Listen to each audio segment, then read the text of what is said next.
Are we?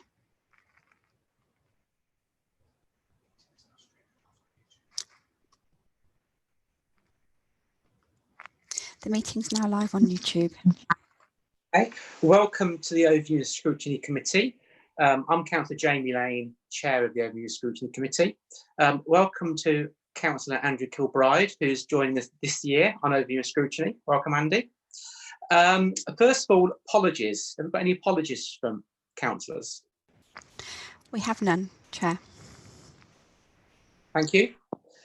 Second item is minutes of the last meeting, which was held on the 20th of February. Before I ask you that it's okay for me to sign the record, I just want to bring up on item 5 on the meeting, it's the pre-decision scrutiny of the trial of buyback properties. I don't believe a meeting has been set up yet, but as Councillor Hibbert is with us this evening, I was going to ask him if he would take that on board with Phil Harris and set that meeting up. If you want to unmute yourself, Councillor Hibbert, I know you.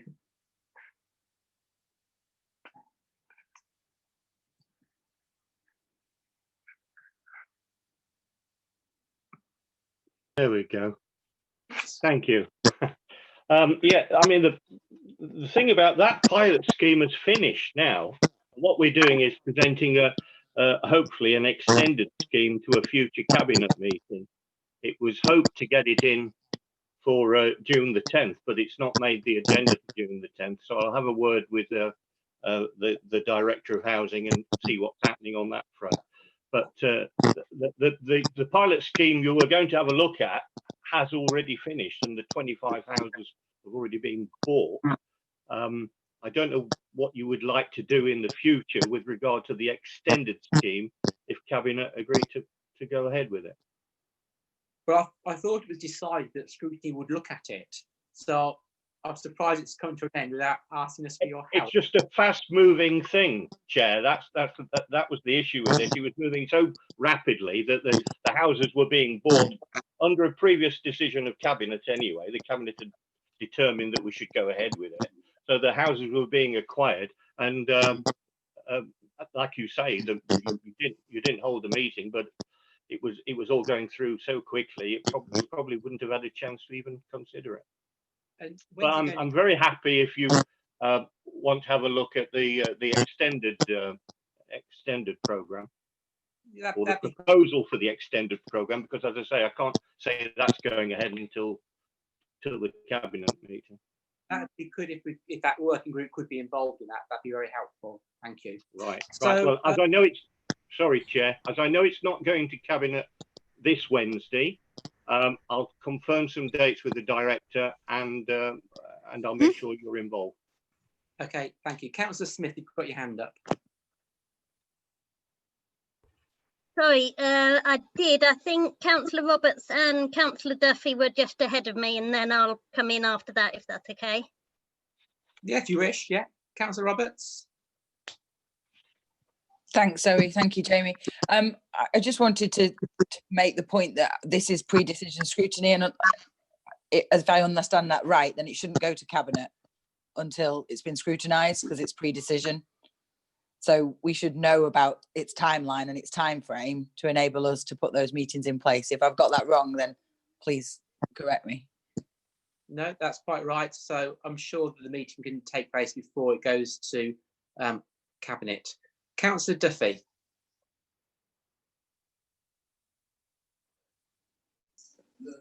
No, I didn't raise my hand. I was just having a few technical problems. Thanks. Fine. Okay, Councillor Smith, back to you. Hiya. Yeah, just picking up on what Emma said, I think it's a lesson in maybe thinking about how fast-moving decisions make it scrutiny before they've already been taken. I know there's a lot going on, but maybe any decision outside of the normal sort of running day-to-day running things, any kind of strategic decision, perhaps just an email sent out to the whole scrutiny panel just to say this is what's coming up, and then anybody can raise it if they think it's important. So I think it's just a lesson in how we manage it, because this has come and gone before we've really been able to input in it in the way we might like to. Okay, Louis, thank you. Stephen, you want to come back on any of those for comment? Yes, Chair. I'm happy to. I think at the previous meeting there was obviously some confusion about what was happening because, as it's made clear in the minutes, the decision of Cabinet to go ahead with this scheme was made in June 2019. So I'm not entirely sure how you could pre-scrutiny something that was already in place and about to happen. I'm happy, as I say, to give everybody the opportunity to pre-scrutiny the extended scheme. We'll probably have to move fairly quickly on that too, but I hope you'll be able to. So yeah, yes, the scheme went ahead because of a decision of Cabinet made in 2019. Okay, but I'm sure we can get a meeting set up for a briefing, and so we can look at the documents before they go to Cabinet later in June or July, whenever it is. Fine. Yes. Okay, thank you. So are you happy that I sign? I can't physically sign the minutes because they're in the Guildhall, but I will sign the minutes next time I'm there, whenever that may be. Okay, declarations of interest. No. And deputation public addresses, I believe there are none because public would need to register to get the passwords, and there haven't been any. So item 5 is the Northampton Forward. So you should have in your agenda the briefing note for Northampton Forward, which George has put together. The report has come to us for noting. George isn't going to present it tonight, or Jonathan's not going to present it tonight. But if we've got any questions on that report, if you let me know, then I can write to George and Jonathan with the questions that we have. We're all okay with that? It looks okay to me, but Chair, I'll leave now with your permission. Thank you. yeah, even yet. Councillor Smith. Hiya, just the one I sort of make quite a lot really. It's just making sure that there's a reference on climate emergency in there, and just it would be useful to have more information about what they're doing positively to promote better environmental practice and anything that might be needing to look out for. So things like if there's an increase in town centre parking, what does that say about decisions around driving? Just those sort of things. Be useful to see those as a regular note at the forefront of these things. Okay, I've made note of that. Thank you. Councillor Roberts. Thank you, Jamie. Yeah, it was a couple of questions. I can send them in writing. I don't know if you want those to you or to Tracy, but really around the fact that has the progress been hampered by this current situation that we're in? How does that affect the funding availability overall? Really, where are we given the change in circumstances that we've experienced since the original reports on this? But would you like me to put those in writing to you or to Tracy? If you, well, do it to both of us. Just add a copy one of us in, and then we will forward it on to George and Jonathan. You touch on something there about how the coronavirus has affected that. That's something I'm going to bring up later anyway, with regards to the budget scrutiny that we normally do. And when we come on to look at other things later, I'm going to ask for a report from Councillor Aldred on how the budget and how that's implemented by the coronavirus, or the other way around. Okay, lovely, thank you. So next we're going to go on to the monitoring of previous overview scrutiny reports. Has Councillor Russell joined us yet? Because this was her... No, she hasn't. Okay. This was her, I think it was her first one that she chaired, was the Dementia Friendly Town. So I'm going to hand it over to Councillor King, and I'm going to get an update on how we're doing with the recommendations made from that committee. End item 6. Thank you, Chair. Evening, panel. Hope you're all well. Strange. I've done lots of meetings on Zoom, but not a overview and scrutiny. So yeah, I take it you've all got the report in front of you. So if we just go through it, quite a few things have been completed. Unfortunately, we do still have some red. They are mainly due to the COVID-19 pandemic, so they have made everything slow up a little bit. Something coming up that will be quite exciting is how we plan for dementia friendly in the museum, because that's going to be a really great asset for us to make something really unique and special for the town. And then we're just still waiting to add things into new starters so they become dementia friendly trained. I think you really know most of the rest of it from the last update that I gave, so I'm just happy to take questions on it, really. Okay, before we do, Anna, there's training staff. That's been put on hold because of the COVID-19. But I was just wondering whether you looked whether that could be done virtually by Zoom.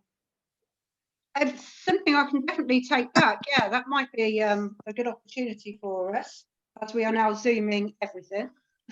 Yeah, thank you. Any questions to Councillor King? And sorry, Louise, I didn't mention you were there as well, Louise Musson. Hello, Louise. Thank you for all your hard work.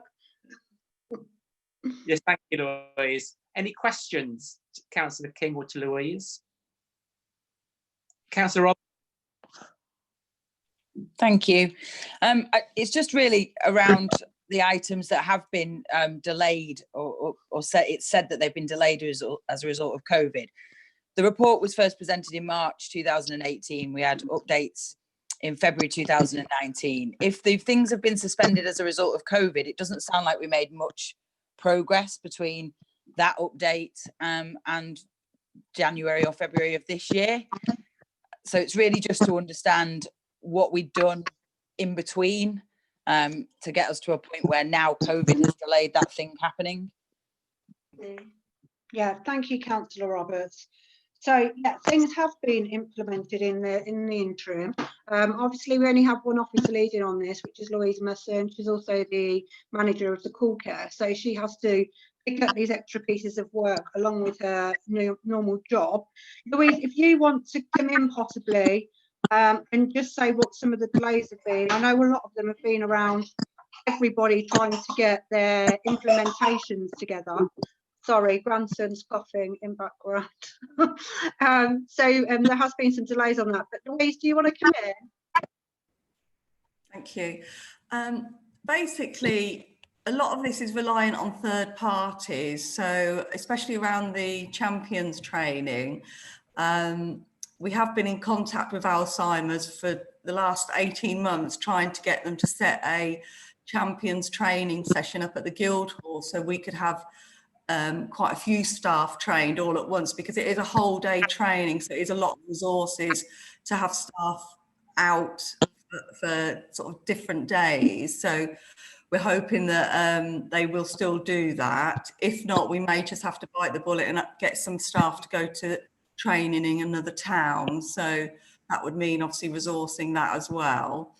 The museums, obviously, we've been in contact quite a bit with the museum over the last 18 months, and they've been very conscious of looking at ways in supporting people with dementia, and also carrying on with their dementia group. As far as the town is concerned, there's a lot of work been going on. We had Memory Day last September. We were hoping to have another one this September, which NBC is quite at the forefront of supporting that. I know the University of Northampton are still doing a lot of work. Unfortunately, wheels turn very slowly, as I'm sure you all appreciate, and they are looking at quite a big project at the moment around a dementia village, but how far along that is, I can't comment. But that will be including NCC and NHFT.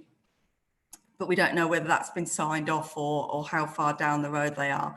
Because again, since February, we haven't been able to have any dementia action meetings, and that's normally where we get all our updates from.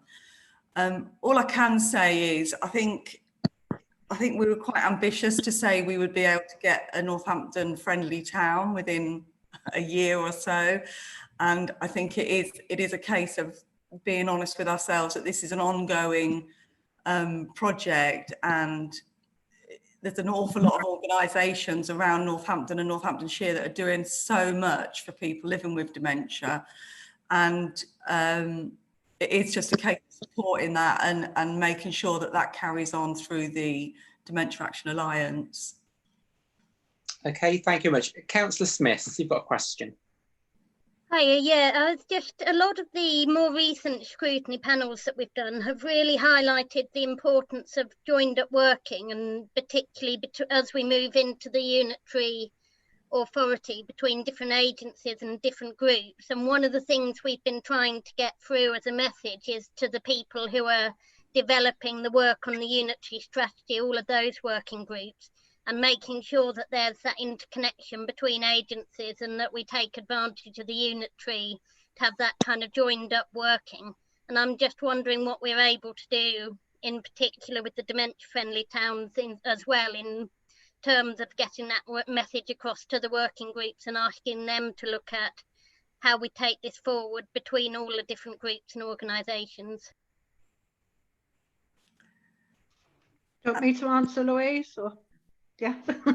So yeah, we're in quite a good situation because Vicky Rockall, as you know, is our community partnership manager. She's sitting on a number of the task and finish groups. So lots of things that might not necessarily have been included to start with the unitary preparation, she's been able to flag up on our behalf. I will go back and ask exactly what the current process is with dementia friendly and how it's been looked at.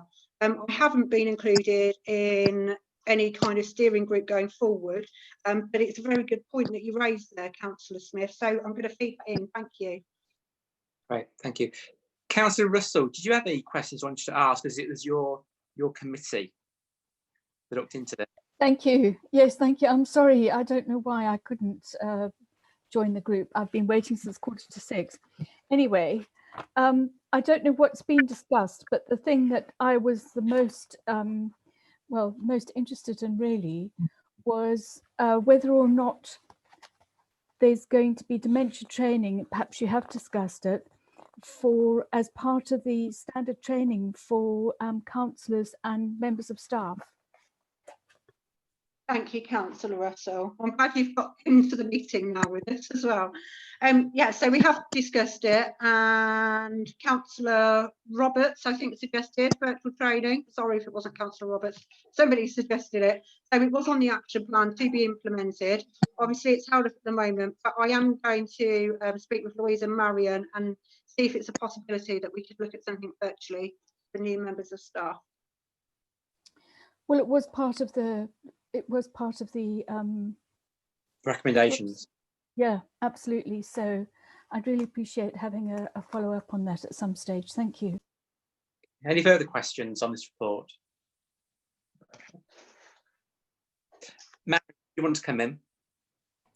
Yeah, thank you, Councillor Lane. It was just to add in relation to the question of the unitary, dementia-friendly training and making sure that our services are fit for purpose has definitely been covered under the customer services working group, which I sit on, and I know it has very much at the forefront.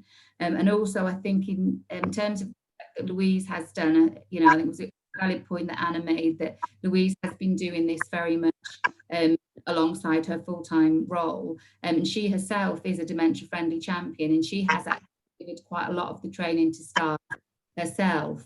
And just really to reiterate that we will take away the ability to do the training online. I know Louise identified quite a lot of resource that is available already online, and we share that with our staff in terms of the information and resources that are available. So we'll definitely take that on board to do more. And again, I think it's around our ability to influence other organisations is obviously quite limited. And I think, yes, the unitary gives us a really good opportunity to work more closely with those partners. And in terms of education, I think going into unitary, definitely to be a dementia-friendly organisation could be achievable. And then that wider down, probably with an 18-month, 2-year target. Okay, thank you. Councillor Roberts, did you indicate to speak? Yes, please. I just very quickly wanted to thank Louise for everything she's done and just make it clear that my questioning around timescales and slippage of those timescales isn't a criticism of the work that's already been done. You can see what's been done there. I just wonder whether sometimes when you make recommendations like this and you set timescales, it's not really until you get into the nitty-gritty and the detail that you can say, is that timeline correct? And I wonder whether it's actually based on what Louise was saying about external parties being problematic, whether we can reset those timescales or timelines.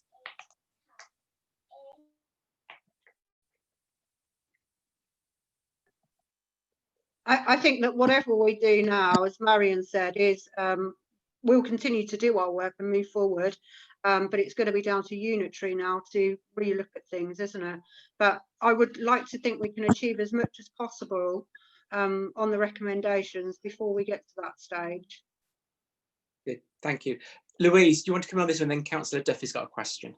Yes, I think it might be worth me sharing next time the people that are involved in the dementia work in Northamptonshire, just so that you can see the wider group of people that are actually committed to this. And I know a lot of organisations are trying to get dementia friendly status for themselves. So I think just in my next report, I will add a sort of appendix showing you so that you're aware that it is quite a big thing that's happening. And yeah, so that it might just reassure you that things are moving as well. Okay, lovely. Councillor Duffy. Hi, Jamie. I hesitate to ask about this because it's not strictly about dementia. It's about widening the scope.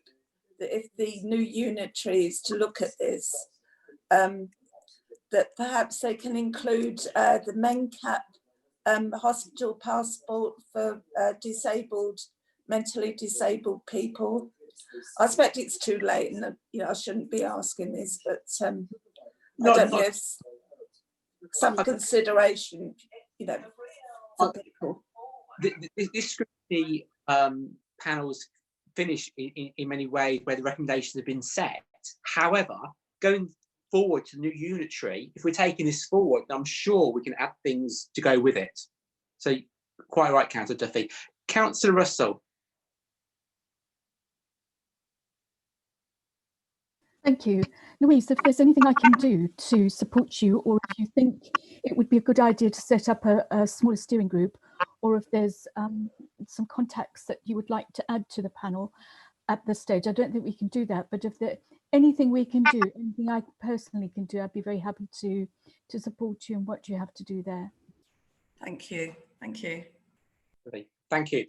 Okay then, so thank you for that. The next one, the child sexual exploitation. Phil Harris can't be with us this evening, and he hasn't submitted the update on the action plan. So we're going to carry that forward to our next meeting, which is on 3rd of July. So it's only a matter of weeks until he can come in and give us an update on that. But I think that was Councillor Meredith. Louise, have you got a question? Chair, I was just going to request if I can leave now. Yes, feel free. Thank you. Okay, have a good evening. You too. So Phil will come and give us an update in July. Then it's the culture and tourism one, which I chaired, and I'm very pleased we're making progress with this. I've just got before I hand over to Councillor King, who's going to present the updates. I think I read somewhere about a virtual tour of the museum. And I've just got a question if that's up and running, because I couldn't find it on the internet when I had a look, and when is it likely to be up and running? And my other question to Councillor King, before she presents the report, is the blue plaques. I read here that it's going to be shortlisted to 8 blue plaques originally to go up in the first sort of trial of them. But I was just wondering why 8? If we've got 20 really important people that want recognising in the town, why are we limiting it to 8 and not going out for the full 20, if you like? And that's it. I'll hand over to Councillor King to present this and answer my questions. Thank you, Chair. So yes, you're quite right. We were going to be having the virtual tour made up for the museum. And you will notice as well, if I can get my pages right, We were going to be looking at a digital app for the whole of the town as well, which is like the trail. We did go out to tender, and I think it's about 3 weeks ago we appointed a local company who have very good local values and local commitment, and they're going to start developing all of this for us. So that will include the app and the tour for the museum. It will also include putting all of the ghosts that we already had on the HP Reveal app onto our own platform. So in fact, we're actually creating something much bigger than just the item for the museum, because it's going to actually incorporate everything we have in the town, and we can add little bits onto it at a time because we will own the license. So it's going to be an absolutely amazing project for us. But as I said, it was only appointed about 3 weeks ago. So we're in discussion about the phases of getting things on there. Unfortunately, we'd already started work on getting the content ready for the Knife Angel to go on there for this year, but that's been postponed now until May 21. But the work started on the content, the work started on the ghosts, and Nick Gordon is in contact about sorting out the museum. So that's all going ahead now, which is really exciting. Blue plaques, Councillor Hadland's kind of taken charge on who will be on those with Shelley, and they're working together. I think the initial idea for the 8 to start with is to get them together, trial them, see what kind of response we get, and then to keep adding more. There was also, unfortunately, a cost element to that as well, which is why we're going for the 8. But Marion might want to come in and add anything else on there. Thank you, Anna. I think it's just the amount of research that needs to be undertaken as well. There's a significant amount of time and effort needs to go into researching these, and obviously the public consultation. And we didn't want to rush it.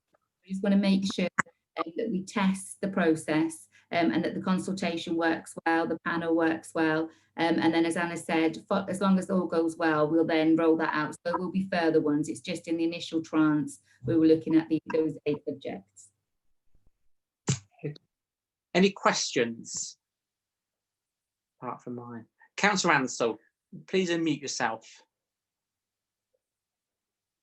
You're muted at the moment, Councillor Ansell. You need to take yourself off of mute.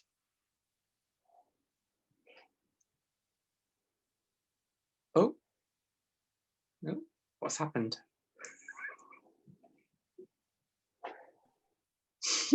You've locked it, haven't you, Jamie? Sorry, Councillor Lane.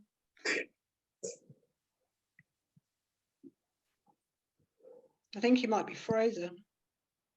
Oh no, he's not frozen. He's not. He's just got to take himself off mute when he resets his. That's it. No. Councillor Ansell. Okay then. Right, we seem to have had one delay after the other with the museum. I just wondered, with the COVID crisis, COVID-19 crisis, will there be any other 4 days with the opening? Thank you, Councillor Ansell. So we are now back in charge of the museum. We've taken control of it. There is a snagging list, which is currently being gone through at the moment. Contractors are on site to do some of the work, but unfortunately some of the companies have furloughed their staff, so it's not possible that they are all there. Obviously guidelines are changing weekly, so we hope that those other construction workers will be back on site soon. They are only minor things, and in the interim we've also got the cabinet fitters in there installing different items in there.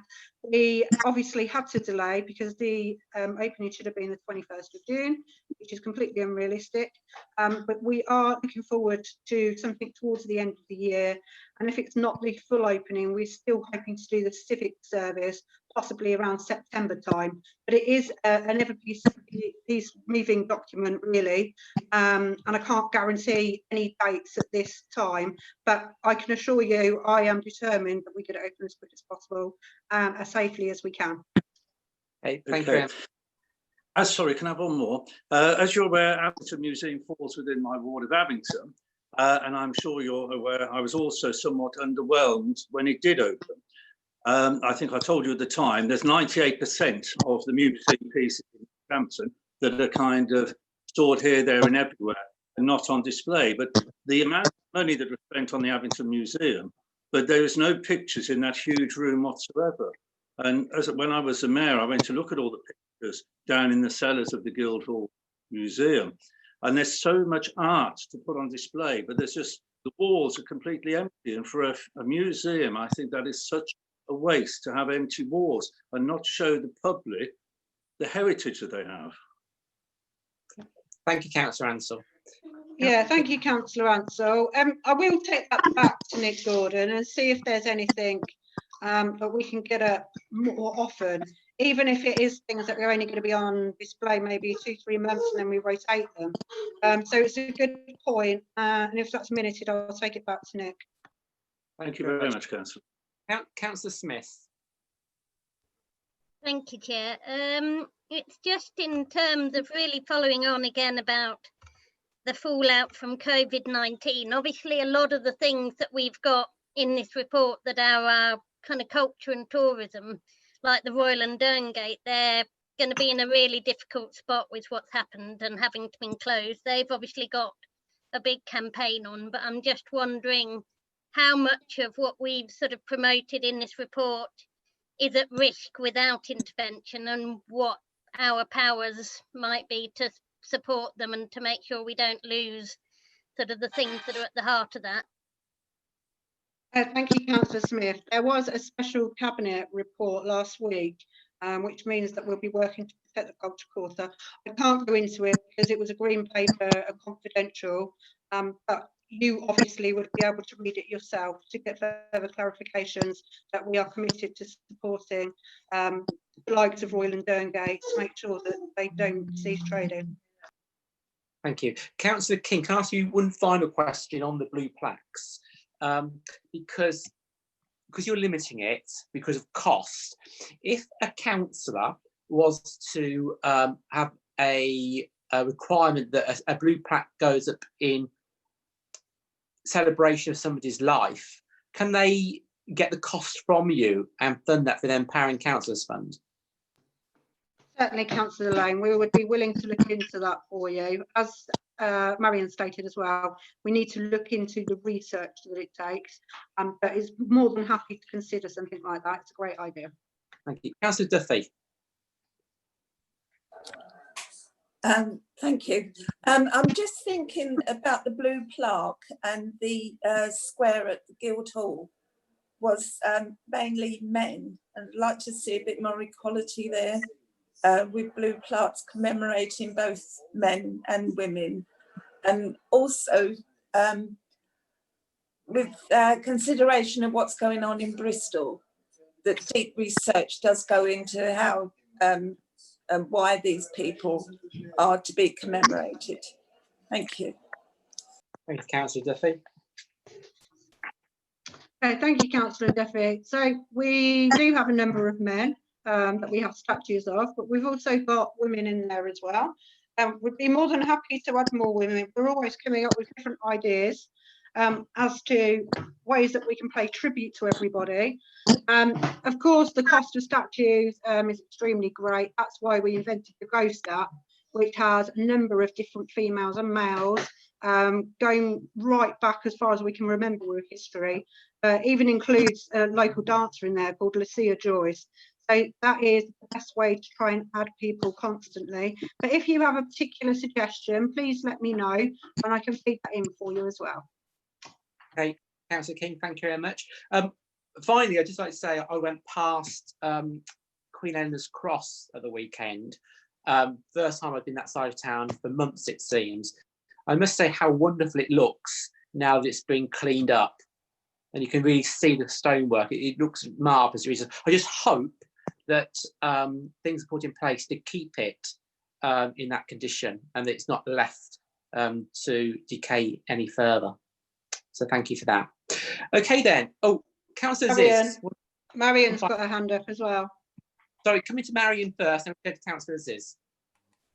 Thank you, Councillor Lane. I just wanted to come back on a couple of the points that Councillor Ansell made, if I may. Yes. In relation to the museum. And one is that, as Anna said, we started the museum in but I think it's really important to note that social distancing must be complied. And so this project, along with all of our other projects, are going to take quite a lot longer because installing quite a small place to social distancing guidelines will take a bit longer. And I also wanted to say as well that the museum staff have been seconded, many of them supporting the Resilience Hub, and they will continue to do that. So obviously they're playing a very important part in supporting the vulnerable communities. May not have all of the staff actually back for that install. So just really wanted to make those important points, that they're supporting the Resilience Hub is really key. And then the third point I wanted to make in relation to the comments that Councillor made around COVID-19 is that with regards to the cultural compact work that we've updated on, the Arts Council England have given an extension so that we can continue with that, so by the current pandemic. Okay, thank you very much for that update. Councillor Aziz, you've got a question on this culture and tourism report? Well, you need to unmute yourself, Councillor Aziz. We can't hear Sorry. you. Hello, can you hear me? Yes. Regarding Queen Eleanor statue, yes, it's looking nice and clean. And my expectation was we should be repairing missing part on the top. This look very ugly. If we can find Sorry? If we can find it. Well, we can build it. Create. Yeah, we can create it. It will look wonderful. In that. I think there might be a number of historians who aren't happy and heritage experts who won't be happy about that particular point. I mean, it is the original Charing Cross station, which is completely a reproduction one, and it's not the same, is it? Okay, thank you very much for that. Okay, so we're going to move on to the next item, which is the performance and monitoring report. So the report has been sent out to you. It is quite a big document. Chair, I'm sorry, I did have my hand up a number of times. Sorry, Councillor Flavel. I had my hand up a number of times. Let's ask your question, sorry. It's all right, it's all right. You're busy, I know that. One's quite a light-hearted question, and I don't know who's got the answer for me. Going through these papers, and it's actually, I find it quite difficult looking at these on the screen and everything. Could someone tell me why the exhibition was called Nasty Northampton? Yes, so there is TV programmes that are on called Horrible Histories, which are extremely popular with young children. And so it was to try and play a bit of an emphasis on something they would recognise from the television, which came up with Nasty Northampton. And unfortunately, we did have some nasty characters in the past as well. Thank you. Can I have one more? Hey, Penny. Can I have one more?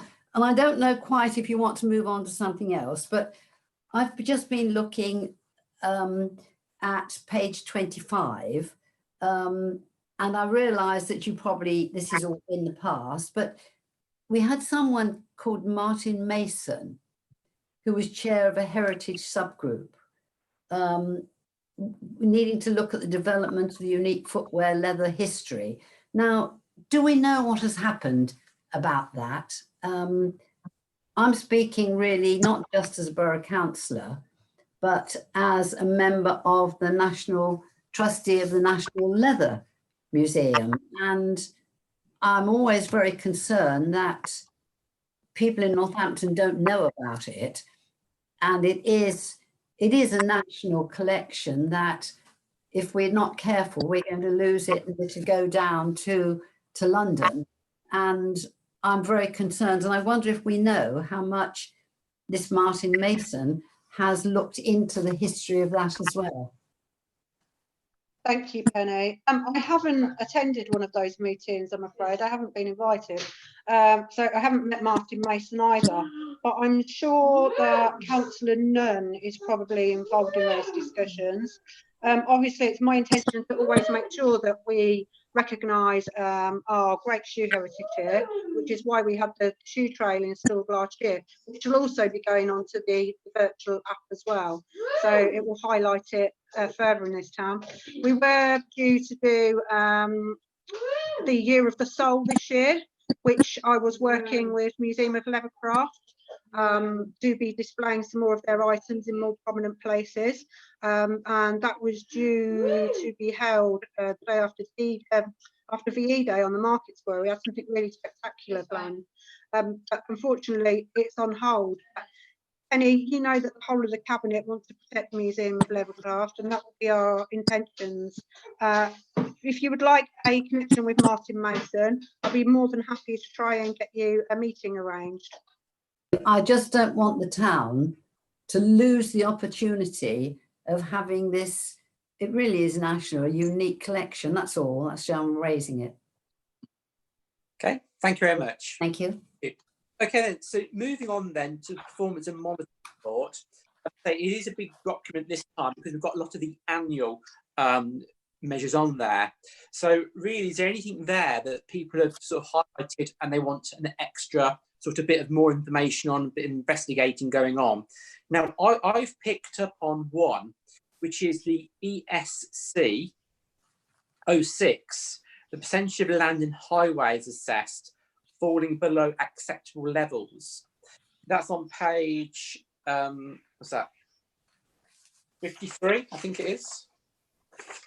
53, or of the report, page 5 of the actual performance indicator. I'll tell you why also I've picked that one, is because it comes into play with our next item, which is the overview scrutiny event, because we wanted reports on fly tipping and littering, and those two sort of tie nicely together. That's why I chose that one. But has anybody else got any KPIs they want us to bring the Cabinet member in to investigate? Councillor Russell. Thank you. It's the figure on homelessness as well that shows that it's stubbornly high and not budging. And I'm assuming that that is in relation to the situation prior to COVID. And I'd like to know what the situation is now, and to discuss an ongoing strategy by NBC.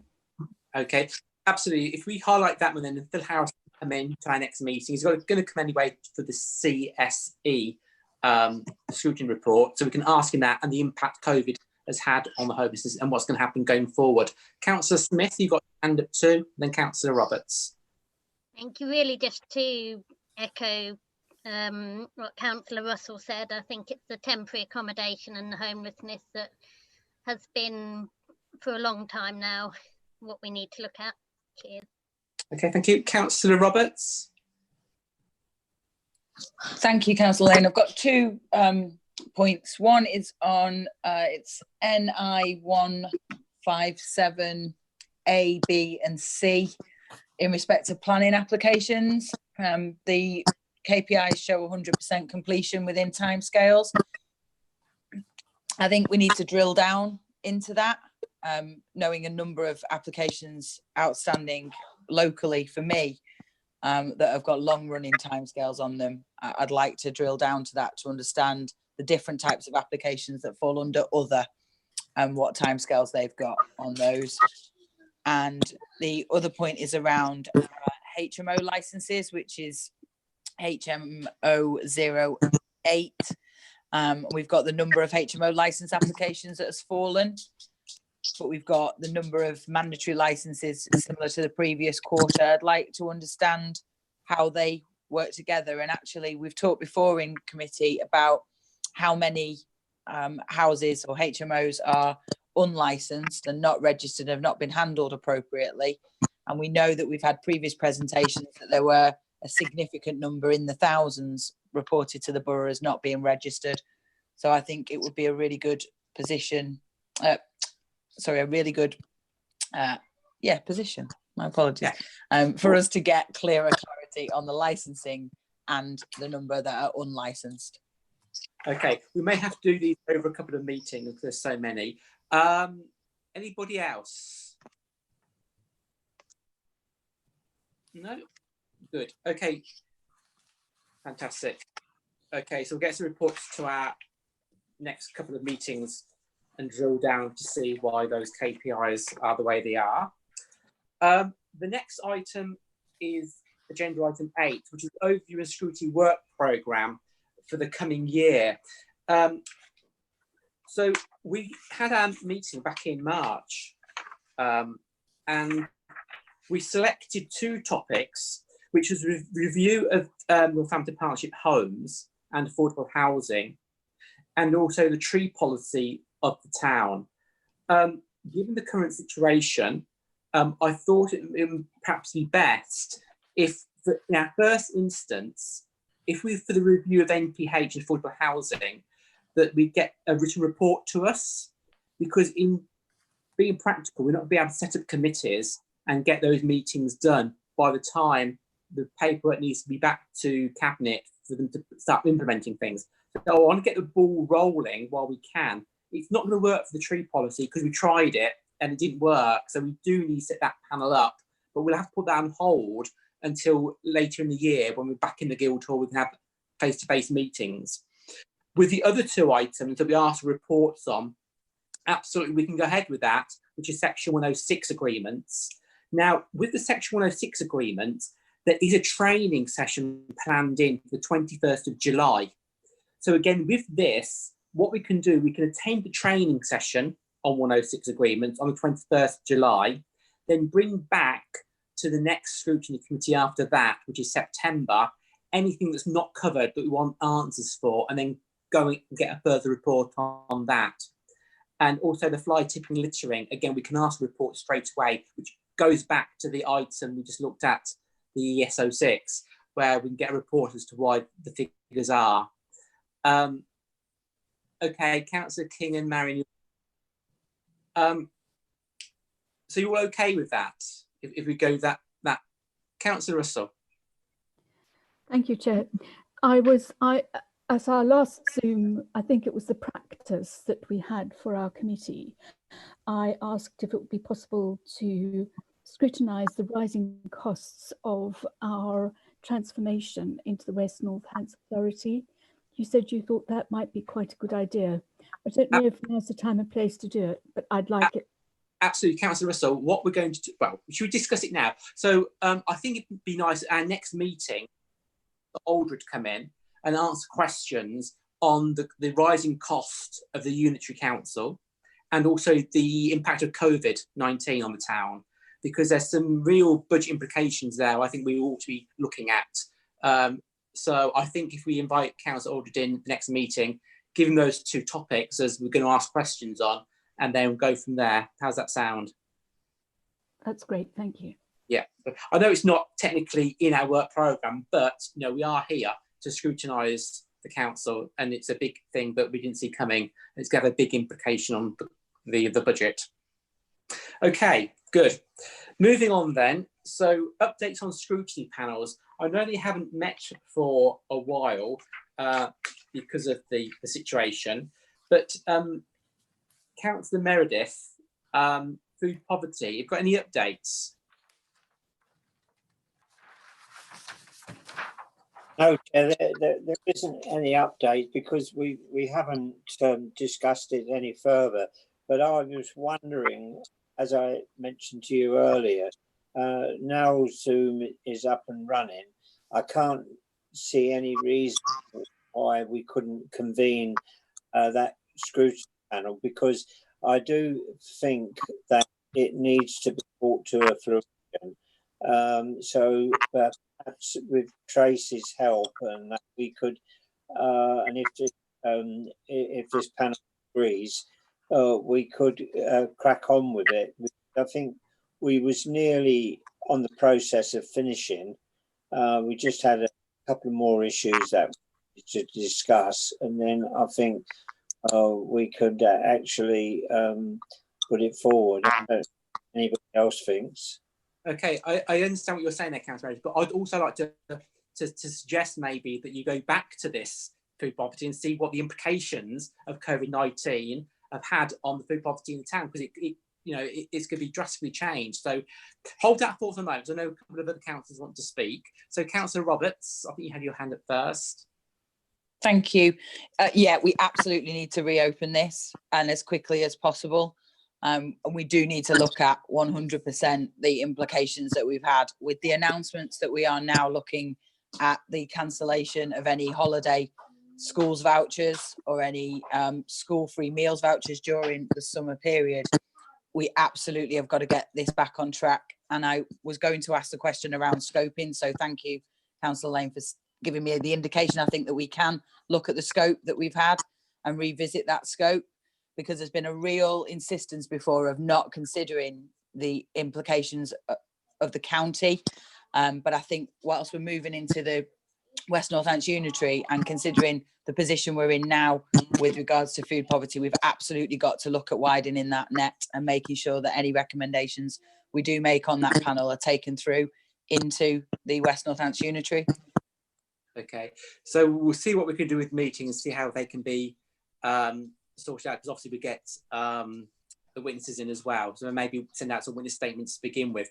Councillor Smith. Yeah, after Terry, James, I'll come back a minute. Let's see what Councillor Smith has to say first, Councillor Mary. The same as Councillor Roberts. Yeah, so we're all in agreement then, that's good. Councillor Russell, you've got your hand up. Yeah, I wanted to endorse what Councillor Roberts said. It's absolutely shocking that we've lost or appear to have lost funding for school vouchers over the summer holidays. Okay, thank you. Councillor Meredith. Yeah, I'd just like to come back on one or two. There has been some definite moves on food poverty. Some of the organisations have now started to do extra food parcels. Notice that Emmanuel Church is now rolling out food for vulnerable children. I donated quite a bit of money out of my council's empowerment thing, so that can continue.